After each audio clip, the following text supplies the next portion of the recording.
Silver water. All right, guys, we're fixing to, today we're going to talk about defensive hook positions and how to get out of certain positions.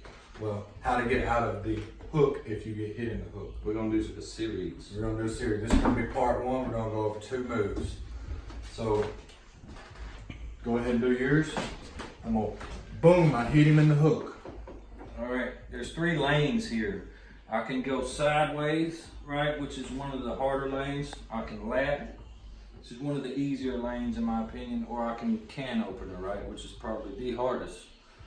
And I see just guys, the point of these videos are when you stop in a hook, don't just keep driving the same direction. We're going to show you small tips to figure out different lanes to use multiple pressures.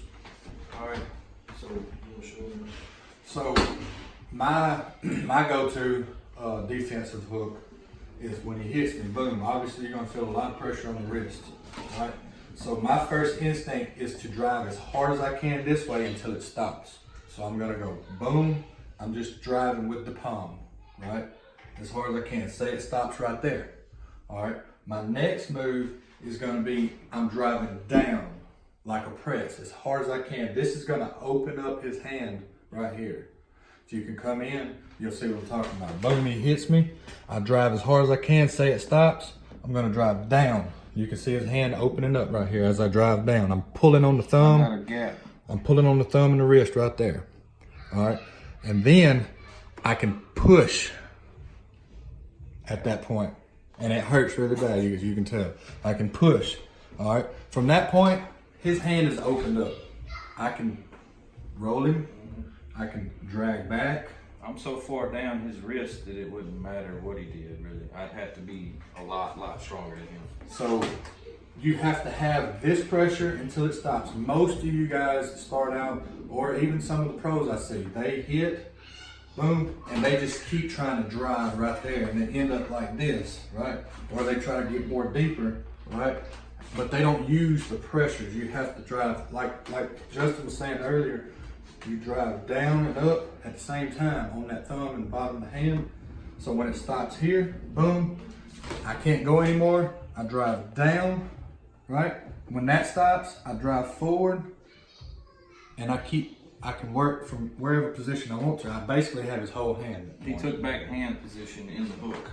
And that's what a lot of you lack, is the detail stuff in the hand, in the hook. There's a lot of hand involved in the hook, and you guys don't use it. Well, some of it. But, so that's one lane. Another lane, I like to get here, and I still like to use a shit ton of riser. So I like to do what I call like a flip. I'll be over here when I get caught, and I flip. And what this does is it changes the angle of my forearm. Also, it changes the angle of his hand. So when I'm here, right, he hits me, boom, I'm here. Son, go out there. I essentially do like what he was talking about. I push to the side and I flip, right? And then I drag through, right? Time out. No, you ain't gotta stop. I gotta get the baby boy out. Boy, yeah, you gotta get out. We're making a video, okay? Shit, tell him, hey. Say roll Show him tide. your muscle. Show him your muscle. Roll tide. He's being shot. So the flip is what I call it anyway. You flip, Boom. I'm here, I can drive sideways as I'm flipping as well. And I flip the angle. So now his angle is towards him, his palm is towards him, and he has to drive through my arm, right? And it still creates that gap he's talking about in the hands.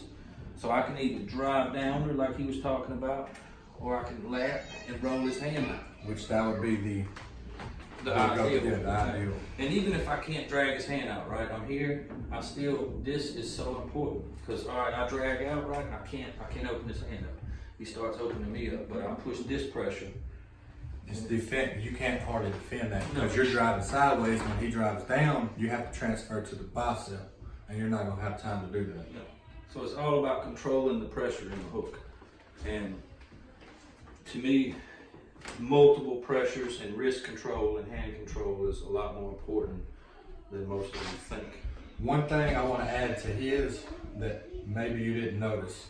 So when he grows, boom, right? The first thing he does for his particular move is slide his elbow over so he has a lane to slide and maneuver here. So I can do the flip. Yep. All right, and that's not to say, all right, you hit me, boom, and I'm strained and showing up. Yep. Right? So you can't, a lot of you guys put so much pressure on your elbow in a hook that you can't slide or flip and you don't utilize the pad as much. This angle is different than this angle, right? The angle of my arm is completely different than right here, than it is right here, right? You know what I mean? All of this means something, use it. This is very important in this though, this motion right here in a hook, because that's what's gonna allow you to get them turned over in a bad position. And I don't mean necessarily supination, but downward cupping, turning this thumb on a guy in a hook. So I can downward, like he's talking about, I can just downward. Yeah. That don't do nothing for his hand though. No. I can downward here, and now he's flat. You instantly make that man slide down your forearm just a little. You put him in a dad move. Yeah, pretty much. I feel like, implement that, I think your hook will go up. Work on it. Part 2 coming out soon.